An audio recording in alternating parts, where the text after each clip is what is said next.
Olá, sejam bem-vindos a mais um episódio do Connect Arquicast, o podcast produzido pelo nosso programa de relacionamento de Eliane e de Cortaios.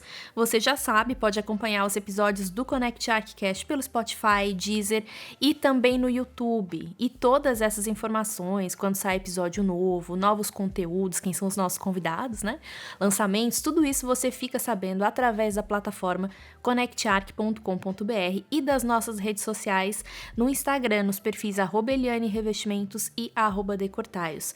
E também nos nossos blogs, nos sites eliane.com e decortaios.com. Eu sou Vivian Cipriano, estou aqui com a Cristiane Almeida. Tudo bom, Cris? Tudo bom, e você? Tudo ótimo.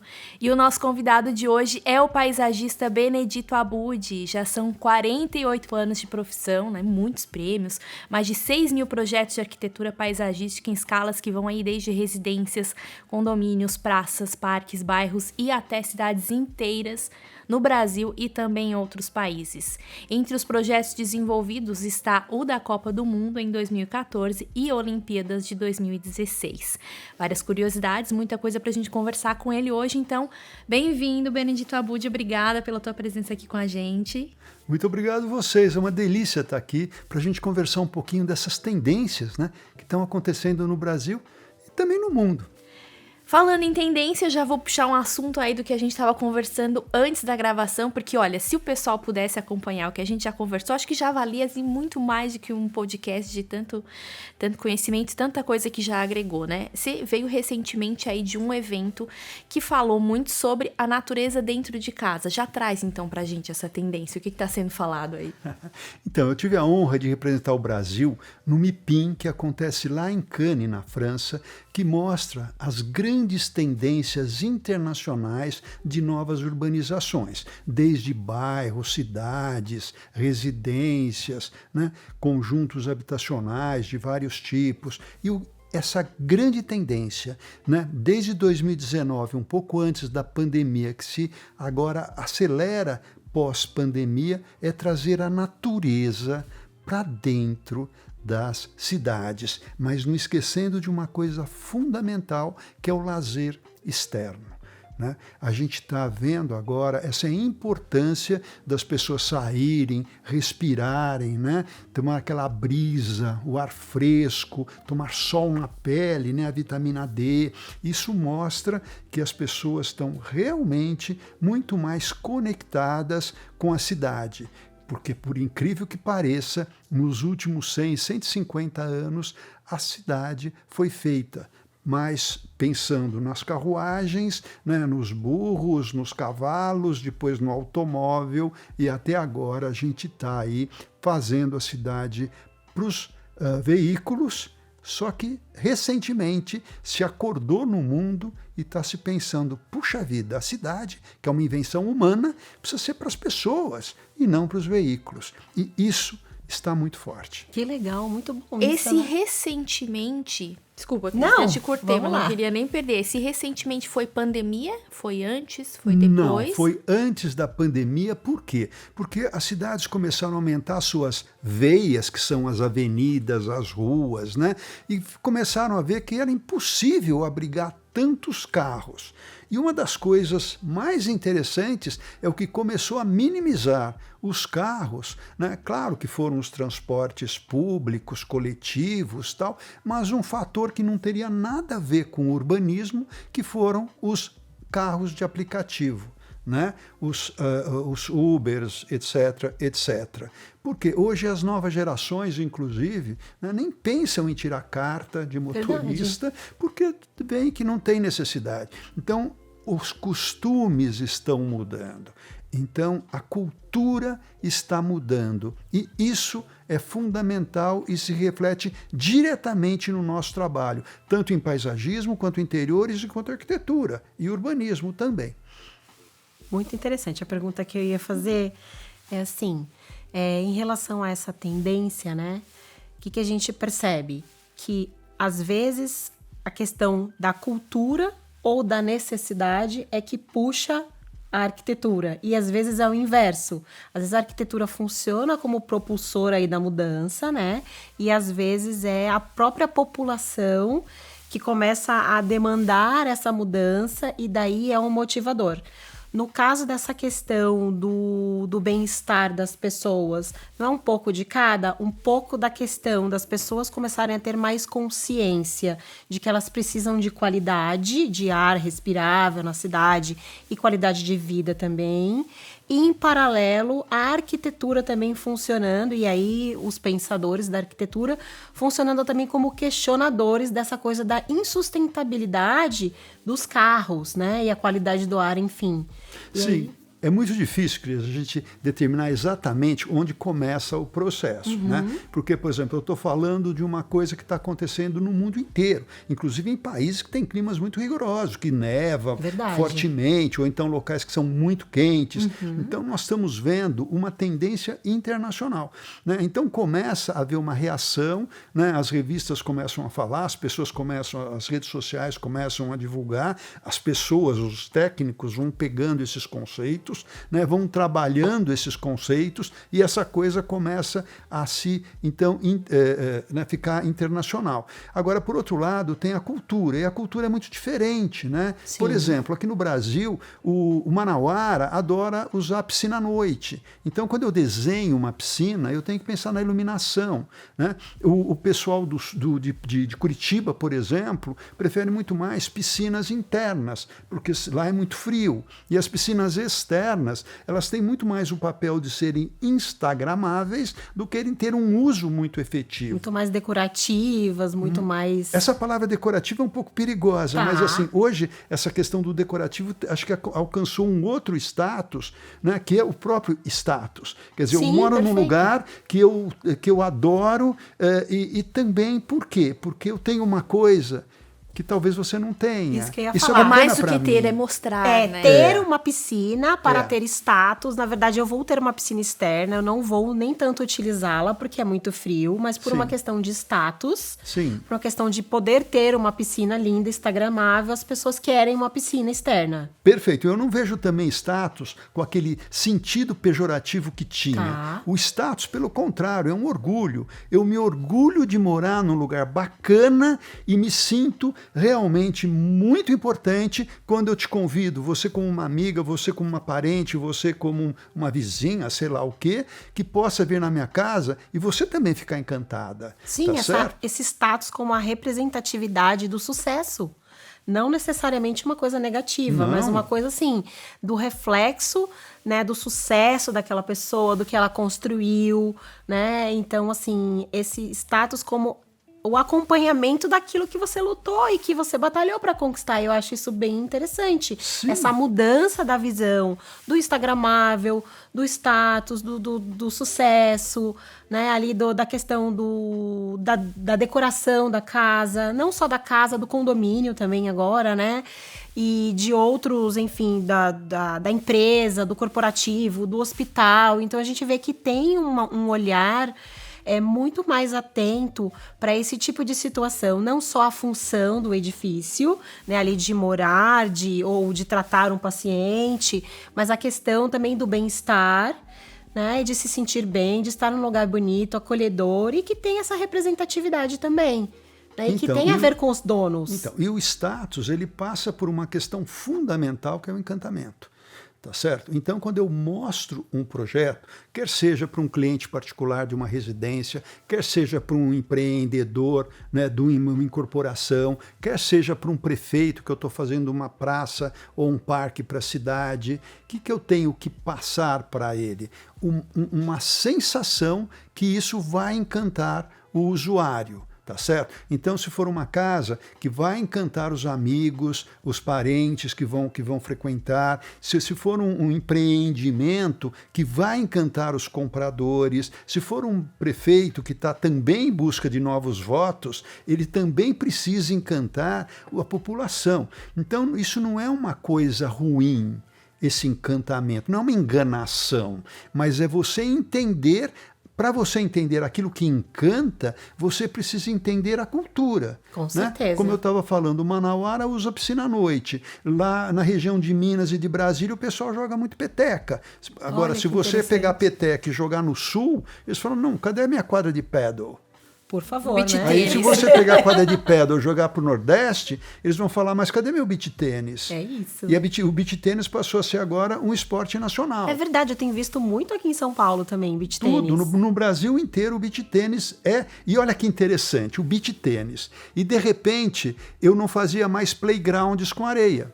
Por quê? Porque a areia tinha problemas de uma certa infecção, né? O cachorrinho que vai lá, o gatinho que pode fazer um Fungos, xixi, micoses. o passarinho que traz uma coisa. Difícil, né, a areia. Então, só que agora, com o beach tênis é uma febre, surgiram empresas que fazem essa desinfecção dessa areia. Então agora eu já consigo fazer quadras de beach tênis que se espraiam literalmente em areias, indo até o playground, e o playground volta a ser aquela coisa deliciosa da areia, um material tão simples, tão importante, tão criativo para as crianças, tá certo? E realmente você consegue levar praias para empreendimentos no interior, né? Num local realmente muito longe das praias Muito legal, naturais. né? Então uma coisa vai puxando a outra, porque a empresa que vai fazer a desinfecção da quadra já faz o playground, óbvio, tá certo? Que Então incrível, tudo se né? resolve. E tudo vai mudando, e tudo vai evoluindo, e essas movimentações vão também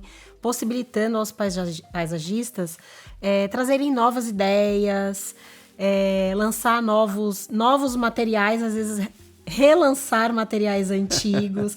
Nessa tua carreira aí tão longa, né? Como é que é essa questão dos materiais? Muda muito? Não muda muito? Eu fiquei curiosa por conta da questão da areia, que é uma coisa tão primordial, assim, da minha infância. A gente tinha parquinho de areia, eu tinha muito contato. Depois, por um período, a gente via os parquinhos aí só com coisas sintéticas, aqueles revestimentos emborrachados. E eu tenho visto agora parquinhos de areia, realmente. Então, eu queria que tu falasse um pouquinho sobre essa questão dos materiais, que eu fiquei curiosa. Os materiais mudam demais, aliás, mudam um pouco demais. Inclusive, as empresas, né, que lançam porcelanato, cerâmicas, piso cimentício, alumínio hoje, né, estão cada vez mais com as novas tecnologias trazendo novidades para a gente. Por exemplo, né, nós estamos aqui num cenário de madeira natural.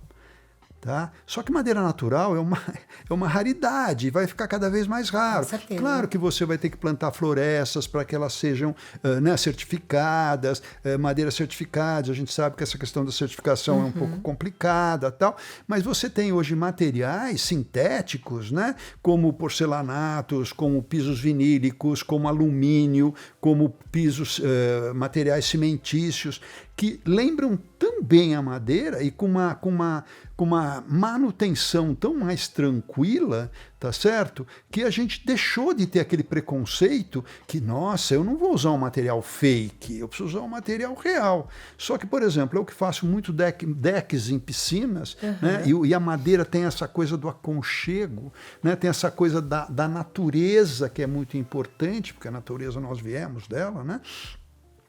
Agora, né, com esses materiais mais sintéticos, mais práticos, funciona muito melhor, porque a madeira não apodrece na área externa, tá certo? A manutenção é muito mais simplificada, exatamente, né? E fora as coleções, né? Agora está na moda o roxo, de repente é o laranja, de repente... Por isso que quando a gente faz empreendimentos, que o meu desenho, né, é vendido no início e ele só vai ser construído daqui 4 ou 5 anos, eu preciso prestar muita atenção do que 4 ou 5 anos à frente vai estar acontecendo, vai estar na moda. Então, preciso ter um pouco de cuidado, né, na minha especificação e fazer uma especificação real com os materiais um pouco mais próximo da execução da obra, porque aí eu vou ter, sim, os catálogos, né,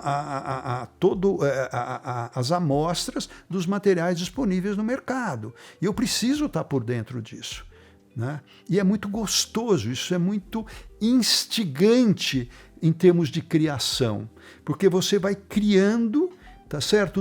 Ao longo do processo, mas sabendo que você já criou uma imagem lá atrás e essa imagem já foi vendida e essa imagem começa a ser, embora esteja escrito que ela é apenas ilustrativa, mas ela tem uma sensação de uma realidade. Ela tem uma força, ela né? tem E uma as pessoas, força. elas compram Exatamente.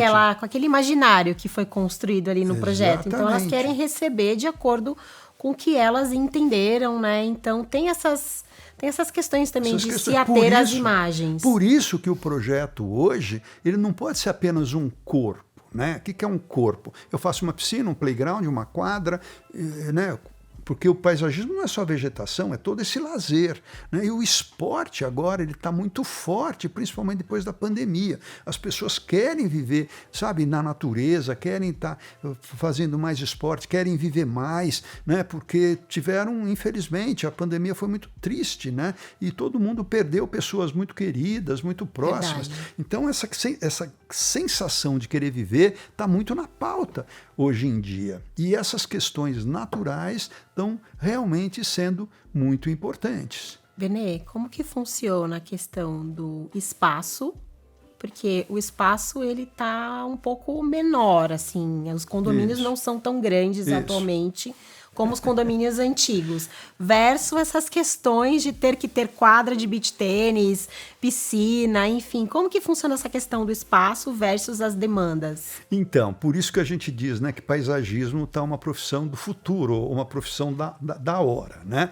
Por quê? Porque realmente a tendência, isso é uma tendência brasileira, a tendência das grandes cidades é o metro quadrado ficar cada vez mais caro, Sim. porque o terreno é cada vez mais raro, porque normalmente você tem edifícios onde você tinha casas, então você precisa comprar 4 ou 5 casas para você construir um edifício. Isso é uma tendência internacional, né? E essa também tendência da cidade se tornar mais compacta é uma realidade. Sim. Ah, mas vai ter mais prédio, vai aumentar o trânsito, sim. Por isso que os transportes coletivos, eles têm que ser, que são muito caros, eles têm que ter que ser feitos esses investimentos para metrô de superfície, para ônibus, né?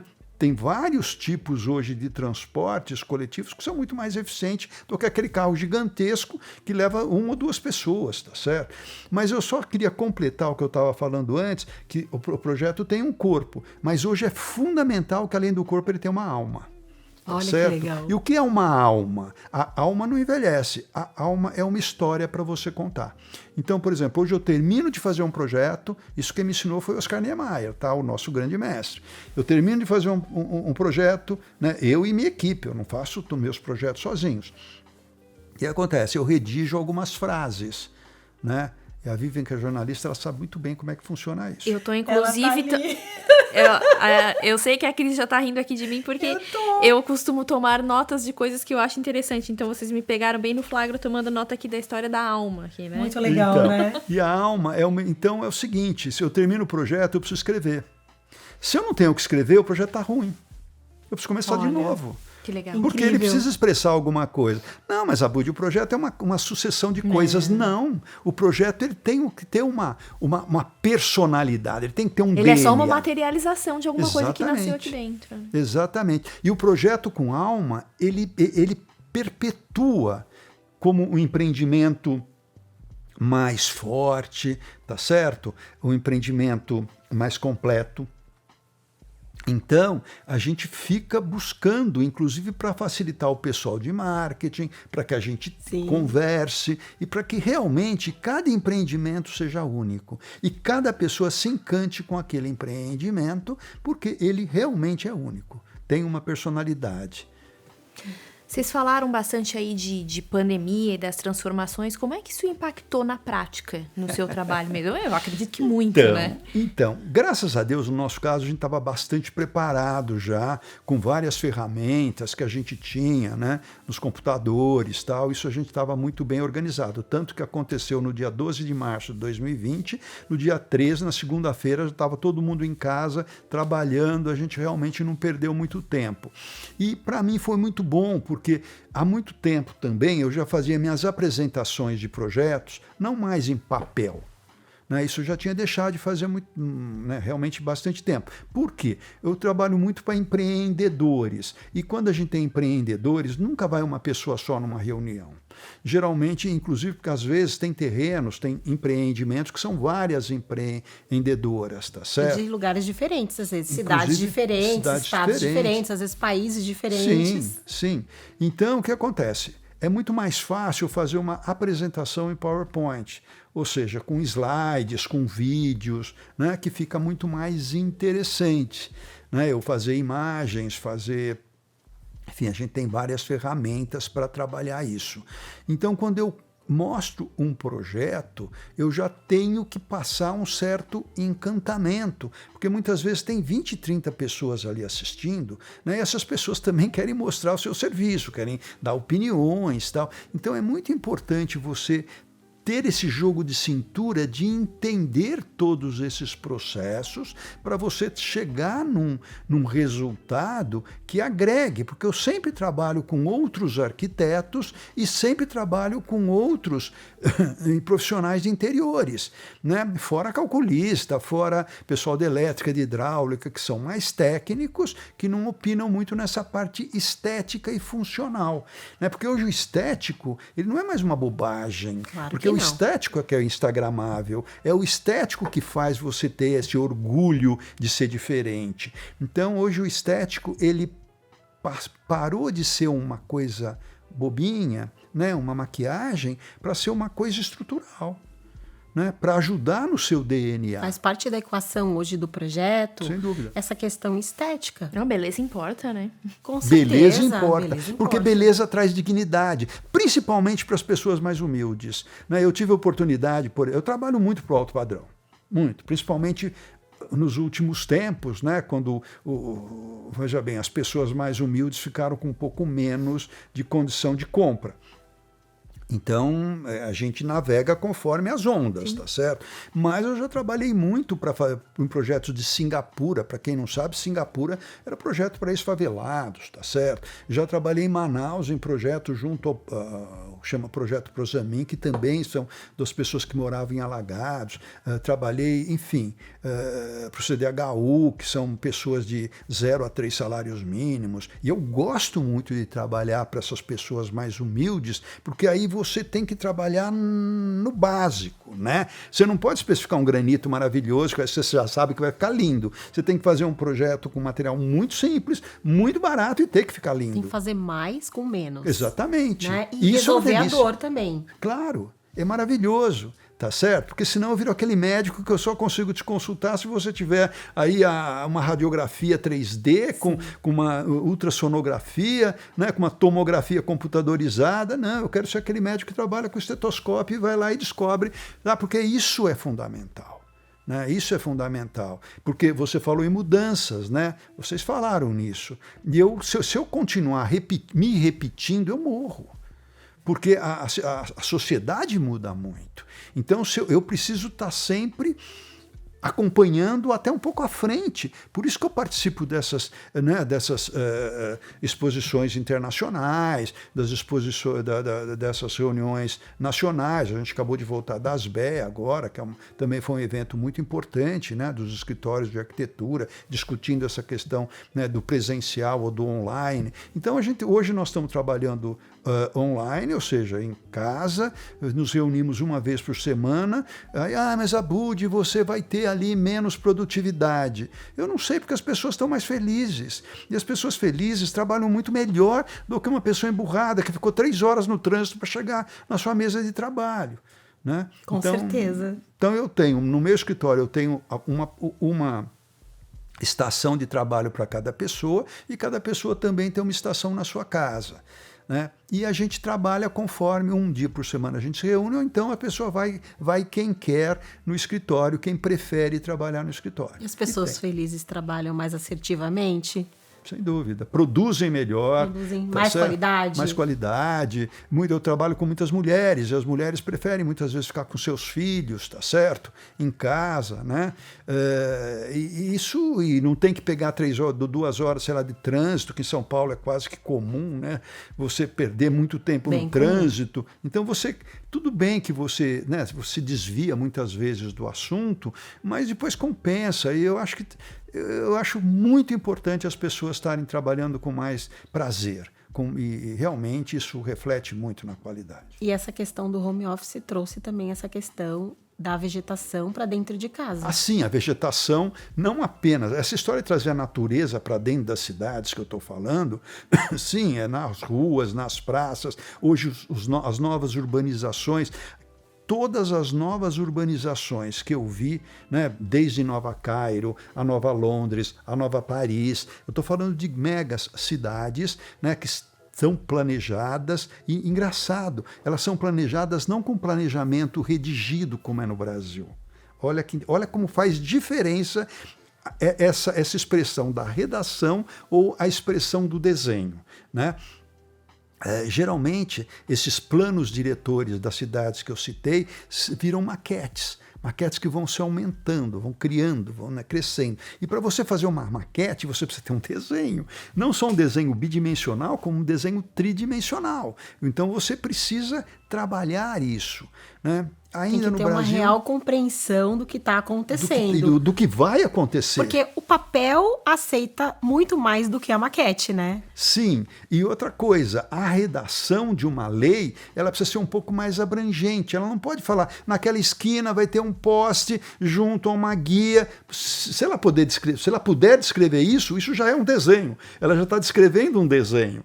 Então, para você descrever nesse nível de detalhamento, você precisa ter um desenho. E a maquete é mais do que isso, porque ela é tridimensional e ela começa a discutir os gabaritos, a insolação, né, a vegetação. E todas essas novas cidades estão realmente muito vegetadas. E isso trouxe também essa necessidade das pessoas trazerem para dentro das suas casas, né, terrários, vasos, fazer ali composições, né, desde as suculentas que estão na moda. Mas a suculenta não é nativa. Sim, mas a suculenta resiste à falta da luz, né? Quando você tem uma luz mais próxima à janela, você pode ter uma vegetação que vai crescendo, você começa a filtrar a luz através da vegetação, isso é muito mais bacana. E aqui nós estamos falando do quê? Estamos falando de biofilia. Tá certo? Que é o grande lance que resume tudo isso que a gente está conversando. Eu ia te perguntar na biofilia sem precisar vir. Que a gente, exatamente, assim, tá bem na linha mesmo. Na verdade, as pessoas não têm o conhecimento, não têm noção, mas a gente sabe que é uma movimentação a voltar à sua essência, né? As pessoas não têm um nome, mas a gente sabe que biofilia é isso, né? O amor à vida, essa necessidade de estar próximo do verde. A gente só tá dando um nome daquilo que a gente é, na verdade, na nossa essência. Exatamente. Sabe como a biofilia pega força?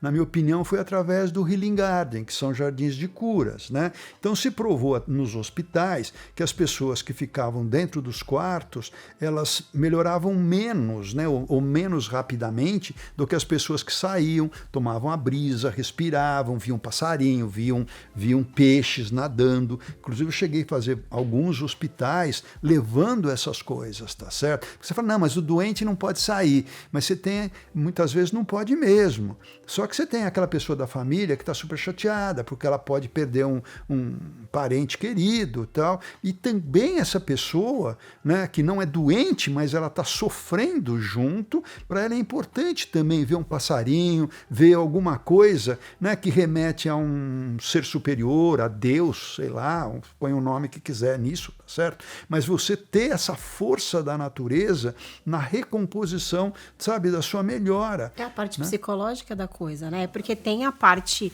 do médico ali que prescreve o remédio, que tem aquela parte do tratamento, né, do tratamento físico, biológico, e tem a parte psicológica também que precisa entrar na composição. E aí não só nos hospitais, no trabalho, em casa, né? Então, o que eu percebo? Que as pessoas, elas estão entendendo um pouco mais os benefícios, né, da natureza, que faz parte da gente desde sempre e que por muito tempo foi colocada de lado dentro dos projetos e dentro da vida das pessoas. E ela hoje, voltando a ser importante, as pessoas começando a enxergar essa necessidade do contato da natureza para a parte psicológica mesmo. Porque as pessoas começaram a adoecer, os ambientes começaram a adoecer as pessoas. Exatamente. Nessa questão de tudo artificial, a qualidade do ar internamente aos edifícios, tudo começou a ser questionado também. Né? Exatamente. E aí a biofilia ganhou força. Então, e aí a biofilia vem em cima do Healing Garden como um conceito que já foi provado que é uma melhora de bem-estar, uma melhora psicológica, uma melhora física, tá certo? Porque é uma coisa tão básica, né? Não existe. As cidades é uma invenção tão recente, gente, pelo menos as megacidades. Claro que as civilizações são muito antigas, mas essas megacidades que mudam o clima, né? São Paulo era a cidade da garoa. Tá? Quando eu nasci, São Paulo era a cidade da garoa. Hoje é a cidade das tempestades. É verdade. Por quê? Porque a impermeabilização, né, foi crescendo, os prédios, as áreas construídas foram crescendo e foram tomando conta da natureza. Tá certo? E aí o que acontece? Aí não tem mais garoa.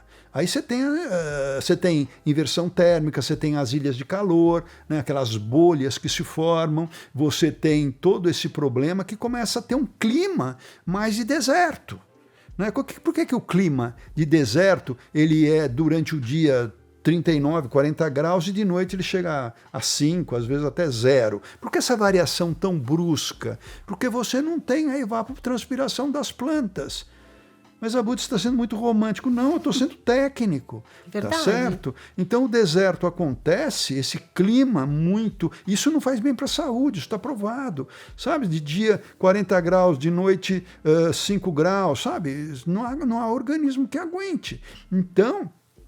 a vegetação, ela tem essa capacidade de diminuir essa amplitude térmica. Olha que maravilha, tá certo? Mas para ter vegetação na cidade, você precisa ter espaço. Não dá para você fazer vegetação com uma calçadinha de 1,5 m, porque se você planta uma árvore, ela atrapalha o cadeirante, que tem que ter 1,20 m de passagem, por lei. Então, se você faz calçadinha de 1,5 m, você já está fazendo um desenho de cidade árida. Então, isso tem que ser previsto, né? Tanto nos planos diretores quanto no desenho da urbanização, para você poder incluir a vegetação. Tanto que você olha São Paulo, onde tem muito verde, pegando a região, no Sítio Pinheiro, Sítio Boa Sava, ou seja, nos bairros que são lotes grandes, mas a Budi só tem vegetação do pessoal mais rico? Não, é que o pessoal mais humilde, no lote que ele tem, já se sabe que ele vai considerar, vai chamar o amigo, o parente para morar lá, e ele vai tomar conta de praticamente todo o lote. E não sobra espaço. Não sobra espaço para vegetação. Por quê? Porque a sobrevivência é mais importante que a vegetação. Agora, onde deveria ter vegetação? Nos espaços públicos, nos parques lineares, como estão acontecendo nas novas cidades do mundo inteiro. Verdade. Tá certo? Principalmente nessas regiões mais humildes da cidade. Calçadas mais largas, para você ter ali árvores, tá certo? Então isso é fundamental. Por isso eu fui muito a favor dos parklets em São Paulo. Só que os parklets, assim, teve aí uma deturpação.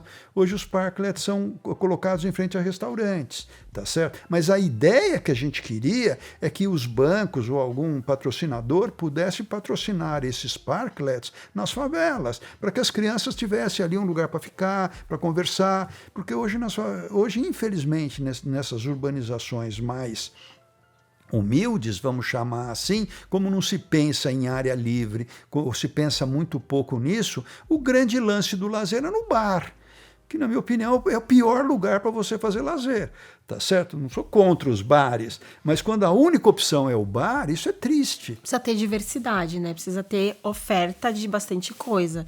E as crianças sentem falta realmente de espaço, de ter contato com a areia, com as plantas, com animais, né? As crianças principalmente, que eu acho que ainda não estão tão domadas, assim, tão contaminadas, né, com o trabalho e tudo. Elas têm esse contato mais primordial com a natureza e elas sentem falta, né, desses espaços. Cris, veja bem, nós somos animais também. E isso está acontecendo no mundo. A gente está começando a entender que é bacana a gente ser animal. Então não é que é animal, calma, tá certo? Nós somos mamíferos, animais como muitos outros. E os animais, os mamíferos principalmente, eles aprendem como? Os bebês sei lá, de leão, de um monte de cachorro, aprendem brincando. Verdade. Tá certo? Então a brincadeira dos animais faz parte da educação. Então a criança brincar não é uma bobagem, ela se preparar para a vida, tá certo? Ela ter emoções diferentes quando ela sobe, por exemplo, num escorregador um pouco mais alto, quando ela balança, quando ela entra num labirinto. Então essas sensações, né? E você ter material também que você pode empilhar, pode criar coisas, é fundamental para a criança. As texturas, né? O contato com as cores e essa coisa do aprendizado da volumetria, dos espaços, né? A criança, ela precisa ter esse contato muito importante. E aí, o profissional paisagista, ele tem que ser muito criativo para poder alocar todas essas necessidades, resolver todas essas dores, onde os espaços geralmente são diminutos, as necessidades são grandes. E aí, como que fica? Da onde que vem, assim, a inspiração? Da onde que vem, lógico, a pesquisa, desenvolvimento, né?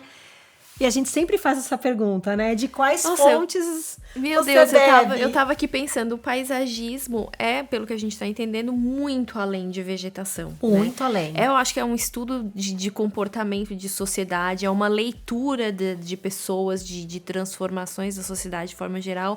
Vocês não têm um minuto de paz, né? O tempo todo vocês estão absorvendo com informação e tentando ler isso e traduzir de uma melhor forma. E onde colocar isso tudo? Porque eu fico pensando assim, né? Onde colocar isso tudo? E daí que vem, vamos colocar lá no teto, vamos fazer um teto-jardim, mas daí tem as suas complexidades. Não, e é uma profissão que ela não... Nenhuma, né? Obviamente trabalha sozinha, mas ela é muito multidisciplinar, pelo que a gente estava entendendo. Depende de uma política pública, depende do arquiteto, depende do outro, depende do proprietário. Do espaço, das necessidades, dos revestimentos. Mas a graça está aí, gente. A graça está aí. Se fosse uma coisa simples... Aliás, a inteligência artificial está aí, né? Infelizmente, não sei se é felizmente ou infelizmente, parece que a inteligência artificial, que dobra a cada 3 meses, vai comer aí muitas profissões, tá certo? Então, a grande graça está... Aliás, a inteligência artificial tem, inclusive, nos ajudado. O meu escritório trabalha direto aí com o Bing, enfim, que produz imagens, né? Já estamos... O GPT. Queremos ouvir mais sobre isso aí Queremos ouvir. O chat GPT a gente usa também, tá certo? Legal. E o gostoso é a gente trabalhar muitas vezes quando eu tenho já também um nome, tá certo? Do empreendimento. Sei lá, por exemplo, Biosfera. Tem muitos empreendimentos que muitas vezes o nome sai do nosso projeto e muitas vezes ele já tem um mood, o nome de um artista, por exemplo. Eu tenho que entender como é que é aquele artista e como... Então, tudo isso que vocês estão vendo, essa complexidade toda, que é o grande barato da nossa profissão, tá certo? Porque se eu for ver isso como chatice, é porque eu estou vendo uma repetição, tá certo? Verdade. E não, cada projeto é um lançamento, você se lança no espaço, né? Porque você né? Um mergulho, que você não sabe o que vai acontecer. Isso que é bacana. Tá? É isso que você discute com as outras pessoas, faz brainstorms, nesses brainstorms você vai pegando coisas, levando coisas. Claro que tem a identidade do cliente, eu trabalho para muitas empresas que têm visões muito diferentes, algumas empresas adoram o artesanato, outras adoram, né? se colocam como empresas de tecnologia, então tenho que usar as últimas coisas tecnológicas. Isso também faz parte do DNA da empresa, que eu não posso me desligar tanto. Por isso que eu sou um profissional que eu não tenho a minha linguagem. que é a minha linguagem? Vamos pegar o maior paisagista de todos os tempos, que é o Burle Marx. Né? Ele tinha um desenho muito característico. Você bate o olho e você fala, isso é um Burle Marx. Hoje em dia, como eu trabalho para muitos clientes diferentes, eu não posso ter a minha linguagem. Eu preciso absorver a linguagem deles e trabalhar em função disso. Tem que ser camaleão. Tem que ser camaleão, mas isso é mais gostoso. É gostoso. Porque isso você está o tempo inteiro se reinventando. Né? Isso nos rejuvenesce. Inclusive essa história de não apenas fazer projetos, mas explicar projetos, né? Eu tenho um canal, né, no YouTube que chama Criando Paisagens, exatamente sobre isso, que é para alunos, é para pessoal que está iniciando. É uma delícia, porque para eu ensinar, eu preciso repensar, por exemplo, o processo de criação. Como é que se dá o processo de criação? Eu não posso ficar esperando baixar uma inspiração e falar para o meu cliente, olha, volta o mês que vem, que esse mês eu não me inspirei. Ele vai pegar outro profissional. Tá certo? Não dá para ser assim. Então, claro que tem toda a questão da inspiração, mas tem muita transpiração para você ter inspiração. Por isso que a gente tem os conceitos, a gente tem os preceitos, a gente tem os preconceitos, que a gente precisa ir trabalhando, tá certo? Até como ferramenta de explicação de um projeto. Quando eu explico um projeto, eu estou usando meu lado esquerdo. E quando eu desenho, eu estou usando meu lado direito do cérebro, tá? Que é mais intuitivo, é menos racional, ele vai pegando as coisas, né, que eu já... mais subjetivas. Mais subjetivas, que eu presenciei numa viagem, já nem lembro, que eu sonhei uma noite. Quer dizer, eu nem lembro mais, ele o cérebro vai pegando, né, o lado direito. Que hoje em dia também, né, já não é mais lado esquerdo ou lado direito, isso já está pulverizado dentro do cérebro, que estão estudando cada vez mais. Mas é mais didático falar dos dois lados, que fica mais claro. E meu lado esquerdo ele é mais racional. Então eu tenho que explicar, tenho que escrever. A hora que eu escrevo, eu tenho que traduzir uma coisa que é um desenho que veio de um lugar que eu nem sei direito como é que ele apareceu, tá certo? Porque são coisas abstratas, tem que pegar uma ideia. Que o cérebro faz. Né? Porque o cérebro trabalha independente da gente, nosso coração bate sem você fazer nada. É verdade. Tá certo? Então o nosso corpo ele tem uma sabedoria, vamos dizer assim, que independente do seu cérebro. Senão você não estaria, a gente morreria.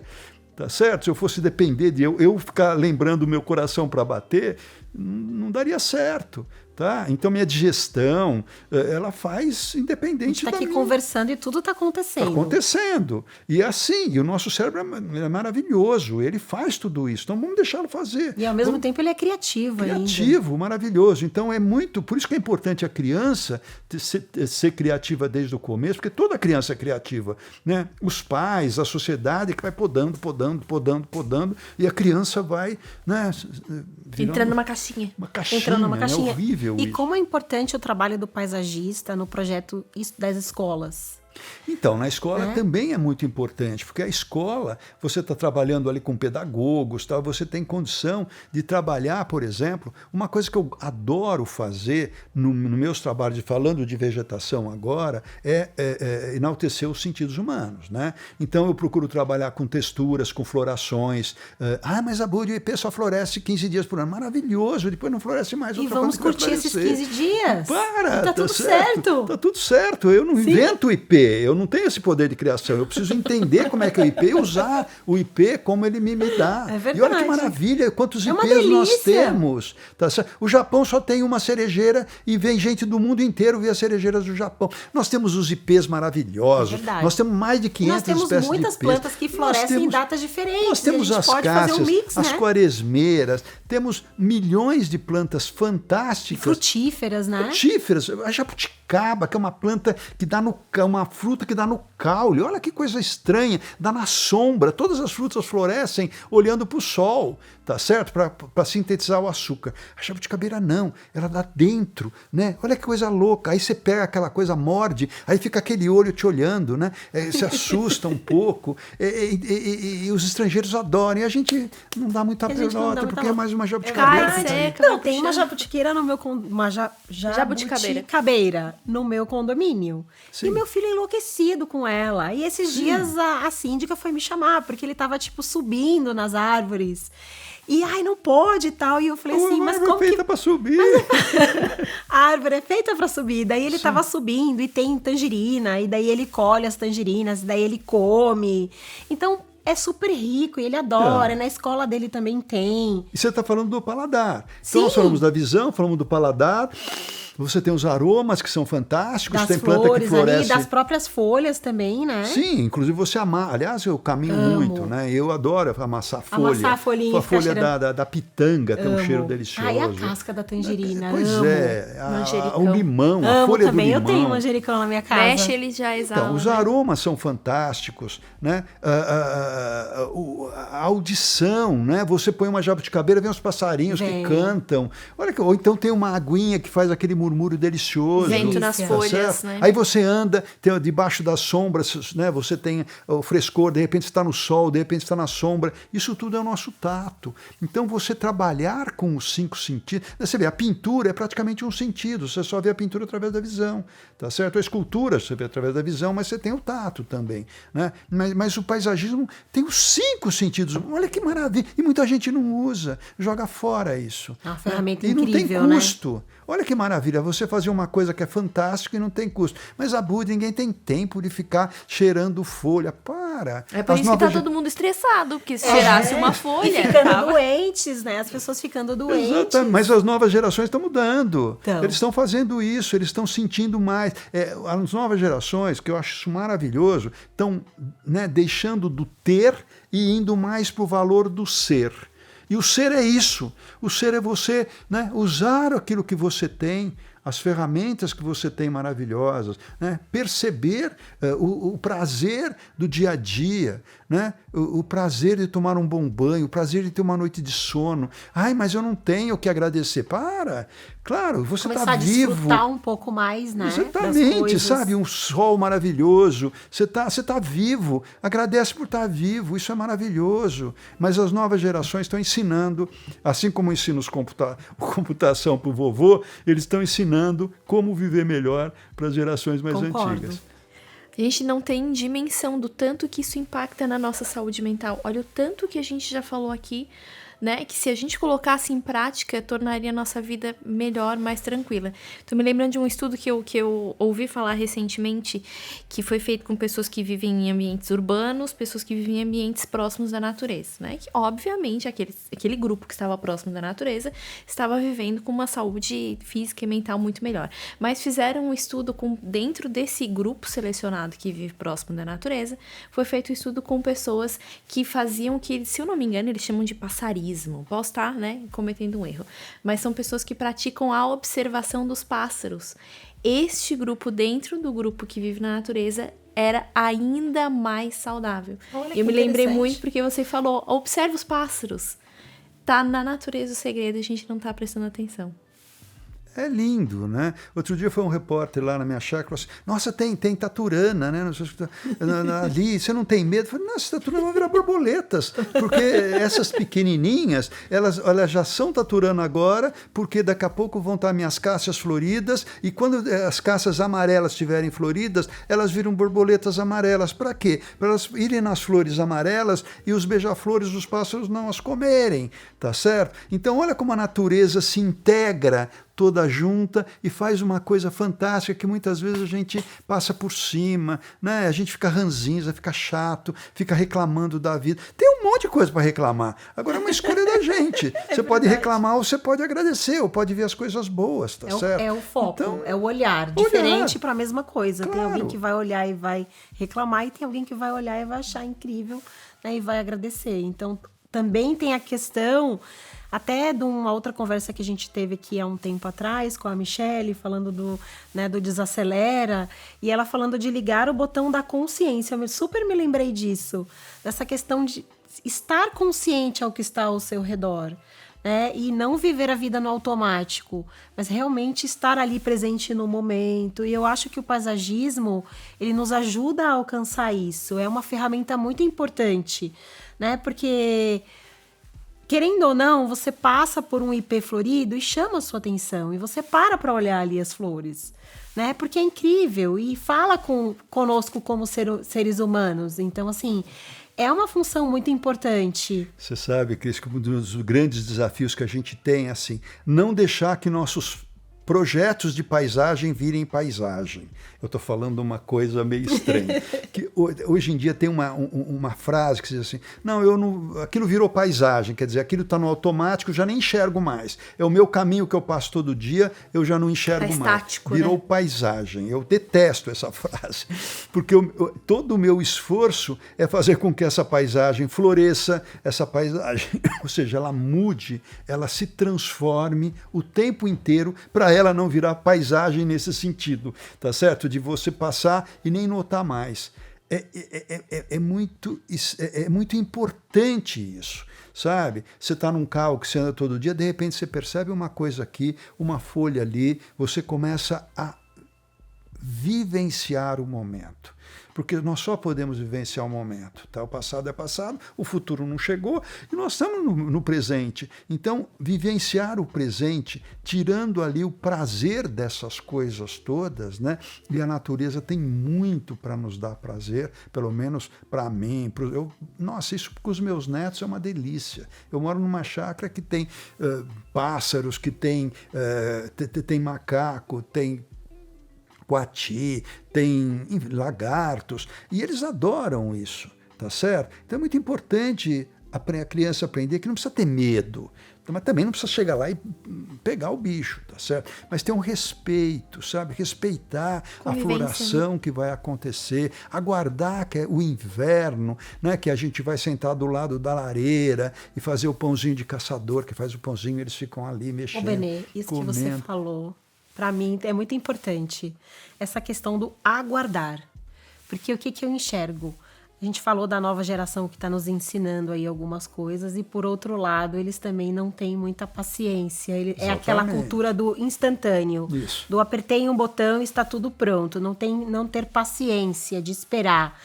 E aí entra a questão também da natureza no sentido de nos ensinar que as coisas têm um tempo. E que eu preciso esperar a época da florada daquela planta, que eu preciso esperar o tempo dos passarinhos chegarem, eu preciso esperar o tempo da fruta, enfim. Então, a natureza ela também tem essa sabedoria de nos ensinar que a gente precisa esperar pelas coisas, né? Que a gente não pode estar ligado só no instantâneo, no imediato, e que isso também pode nos adoecer. Essa necessidade de que tudo seja ao mesmo tempo agora. Pois é, você veja, né? A gente trabalha para muitos clientes e, por exemplo, Cidade de Matarazzo, a gente fez um prédio que tem árvores de 15 metros lá em cima, né? Claro que isso foi muito mais complicado do que se eu plantasse uma árvore pequena e esperasse crescer, mas tem obras que você não pode esperar. Mas essa questão de esperar, né, do tempo, o paisagismo é muito diferente da arquitetura nesse sentido, porque a arquitetura acabou de ficar pronta, ela está pronta. Interiores acabou de montar esse cenário aqui, esse lounge está pronto. O paisagismo não, acabou de fazer, ele está nascendo. Né? Ele só vai ficar bonito um tempo depois. Então, e o tempo no paisagismo eu enxergo como se fosse uma espiral. Imagina o seguinte, você tem ali como se fossem 4 planos, primavera, verão, outono e inverno. Tá? E o paisagismo, se você planta hoje, suponhamos no inverno, aí ele vai passando por todas as estações, quando chegar no outro inverno, ele já vai estar diferente do inverno passado. Verdade. Porque ele já cresceu. Aí quando chegar no outro ano, já também vai estar diferente. Então o paisagismo ele vai se formando no tempo. Tá? A não ser que você faça um projeto de paisagismo que tem que ficar uma manutenção maluca e ficar podando todas aquelas plantas para elas ficarem sempre iguais, né? Isso é um tipo de você fazer. Mas o que a gente tem feito é uma coisa muito mais prática, tá certo? Deixar com que a vegetação cresça e pensar nesses tempos que a vegetação vai ter hoje, daqui 3 anos, daqui 5 anos, daqui 20 anos. E dá bem mais trabalho. E tem que ter uma inteligência muito maior e muito mais conhecimento. Claro. Porque uma coisa é você fazer um desenho ali francês, aonde tem as podas. Você vai lá, corta e tudo. É lindo também, é interessante. Não, sim. Porém, para você fazer um paisagismo aonde você vai deixar a natureza tomar o seu curso natural e você não vai interferir tanto, tem que ter muito mais inteligência ali. Eu falo inteligência não no sentido inteligência da pessoa, mas inteligência nas escolhas das espécies, daquilo que vai ter que estar junto. Como vai acontecer as raízes dessas plantas. As raízes, como ela né? vai frutificar. ficar,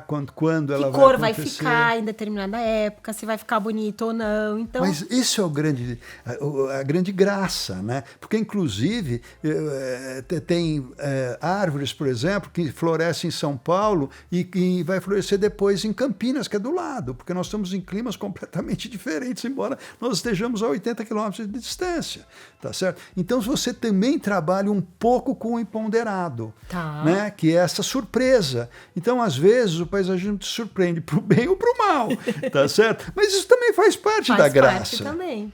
Tá certo? Então, e por isso que é gostoso, por isso que a gente não cansa de trabalhar, né? Porque é uma coisa maravilhosa. Então, para ser paisagista, tem que estudar muito, Claro. tem que trabalhar muito, tem que ser criativo, tem que saber lidar com o imponderável também. No meu caso, eu sou arquiteto também, né? Eu fiz arquitetura na USP, dei aula na USP. A disciplina de paisagismo no Brasil é dada em escolas de arquitetura, né?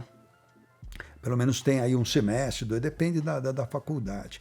Então, a gente tem muito essa visão espacial, quer dizer, a vegetação, quando eu trabalho com vegetação, eu não falo, eu gosto de bambu, porque bambu está na moda, então vou usar bambu. É diferente, tá certo? A gente pensa muito na organização do espaço, no aconchego. Então, por exemplo, eu chego a ter um terreno vazio, que é uma bolha grande de ar. O que é um espaço? O espaço é uma bolha de ar. Aí eu vou colocando volumes e essa bolha vai diminuindo. Eu só consigo trabalhar com redução de espaço. Eu não consigo aumentar, tá certo? Porque eu não tenho essa coisa, né? E o maior espaço que existe é você estar no mar, por exemplo, no céu. Aí a abóbora celeste ela bate no mar, né? E o maior espaço que existe é esse. Ou então num grande campo arado, por exemplo, tá certo? Quando você vai chegando na cidade, você vai tendo prédios, você vai tendo já uma pré-paisagem. Então eu sempre trabalho em cima de uma paisagem pré-existente, que eu preciso respeitar, eu preciso entender, né? Então eu vou trabalhar com vegetação é trabalhar com volumes, porque a vegetação tem volume, tá certo? A pessoa fala, pelo amor de Deus, não me planta a árvore que tira a visão. Calma. Tem isso mesmo. A árvore não tira a visão, a árvore tem a copa em cima e você enxerga por baixo, o que tira a visão é arbusto. Então, calma. Tem muito preconceito nessa história. Então, eu começo a trabalhar com esses volumes. Já que eu vou trabalhar com volume escondendo coisas, eu posso escolher. Sim. Então, o que eu escolho? Tapar as coisas feias. Sim, é que nem E a gente abrir faz as com o nosso coisas corte de bonitas. cabelo, com a Pois nossa é. roupa, a gente, né, vai planejando aí Potencializa o que tem de melhor e vai disfarçando. Então, fazer coisa bonita em paisagismo é muito simples. É você utilizar a vegetação para esconder as coisas menos bonitas e abrir para a paisagem bonita, que sempre tem alguma coisa interessante e sempre tem alguma coisa desinteressante. Então, essa é a receita simples, básica, para você fazer um projeto lindo. Não quero deixar escapar aquilo que eu falei que a gente já ia puxar na sequência, que é a questão da inteligência artificial. Uau. Ah, verdade. Você falou aí, são quase 50 anos já de profissão, né? Você comentou também que já tá passando aí para a segunda geração, já tá fazendo essa transição para o Felipe Abud, que trabalha também com o pai. E que a gente descobriu que ele é melhor que o próprio Benedito Abud, vejam Com só. certeza, mais bonito, melhor. Não sou eu que estou dizendo, é o próprio Benedito Abud. Mas, e é incrível, né, que você com toda essa bagagem, com todo esse tempo, esteja aí completamente atualizada, por isso que, né, que é quem é. E como é que vocês têm usado? Sei que vocês também já estão fazendo uso da inteligência artificial. Então, e como é que tem usado a favor de vocês? É um pouco assustador, sabe? Porque você digita, acabou de digitar, já chegam as imagens. Por exemplo, outro dia eu digitei, eu quero um lago sinuoso, com caminho lateral ladeado por palmeiras. Acabei de digitar, veio 4 imagens diferentes. Aí você fala, bem, eu não quero uma palmeira tão alta, eu quero uma palmeira mais baixa. Ele já te gera outras imagens, né? Então você fala, uau, sabendo perguntar, esse cara vai fazer meu projeto.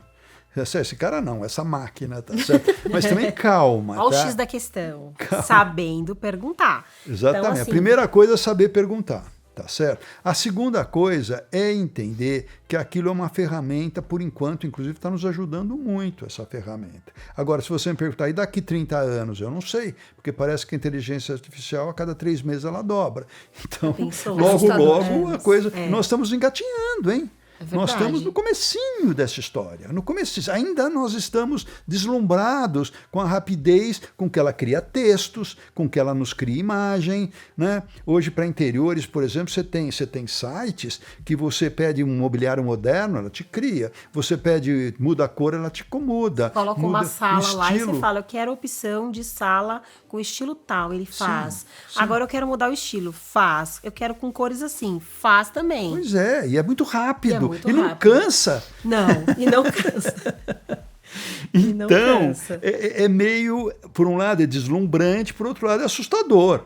Tá certo? Porque quando a gente mexe com essas coisas muito que você não consegue segurar, né? Você não consegue dominar, é um pouco esquisito. Mas eu acho que, sabe... Quer dizer, já está se cantando que muitas profissões vão acabar, e claro que outras vão surgir, né? Mas parece que as profissões que trabalham com criação ainda vai demorar um pouco mais. Quanto a esse um pouco mais, eu não tenho a mínima ideia. Se é um século, se são 2 séculos, ou se é depois da manhã. Mas com certeza nos projetos, e aí, arquitetura... urbanismo, enfim, né, dentro dos projetos de paisagismo, a gente sempre, minha opinião, né, a gente sempre vai precisar do componente humano, e é aí que a gente entra, né, então essa questão do componente humano, do comportamento humano, da cultura humana, por mais que exista a inteligência artificial... Alguém vai precisar fazer as perguntas. Alguém vai precisar fazer as perguntas, e alguém vai precisar ter a dor, porque está aí para os projetos estão aí para resolver uma necessidade humana, essencialmente humana. Então, a dor também vai mudar com o tempo, as necessidades vão mudar e alguém vai ter que ser o intérprete dessa dor e vai ter que usar a inteligência para resolver essa questão. Eu vejo dessa forma, posso estar totalmente enganada. Daqui 30 anos a gente assiste de novo esse podcast e responde. Aliás, daqui 30 anos a gente ainda vai estar muito bem, tá certo? Claro, porque eu pretendo viver até os 120. Com certeza.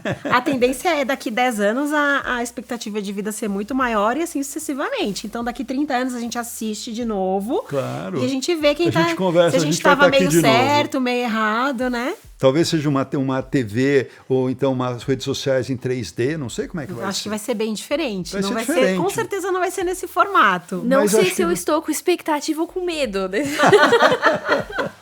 Não, mas é estranho. Você sabe, quando nasceu meu último neto, o médico chegou e falou assim, parabéns, seu neto vai viver 120 anos. Olha que legal.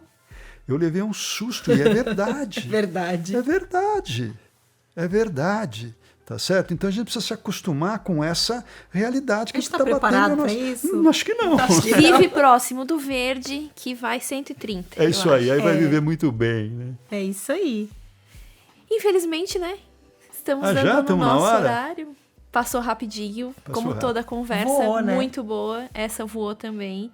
Então, eu acho que nós, claro, só temos a te agradecer. Como sempre, é muito agradável conversar com você, Benê, né? Sempre esse papo leve, essa energia gostosa. Muito conhecimento, muito conhecimento, eu ia dizer, uma profundidade. E muita generosidade também em compartilhar o conhecimento. Obrigado. Eu fico muito honrado, fico muito feliz, porque, na verdade, são esses relacionamentos que acaba sobrando na vida da gente, tá certo? Porque quando você compra uma coisa, logo ela se torna supérflua, ou ela se torna superada. Mas as relações humanas são muito enriquecedoras. E a gente está sempre aprendendo quando a gente troca ideias. É verdade. Que bom, muito obrigada. Que o Felipe aguarde mais um pouquinho aí, que a gente quer continuar mais tempo batendo esses papos e acompanhando o teu trabalho, Benê. Super obrigada. Muito bom estar com vocês. Muito obrigado.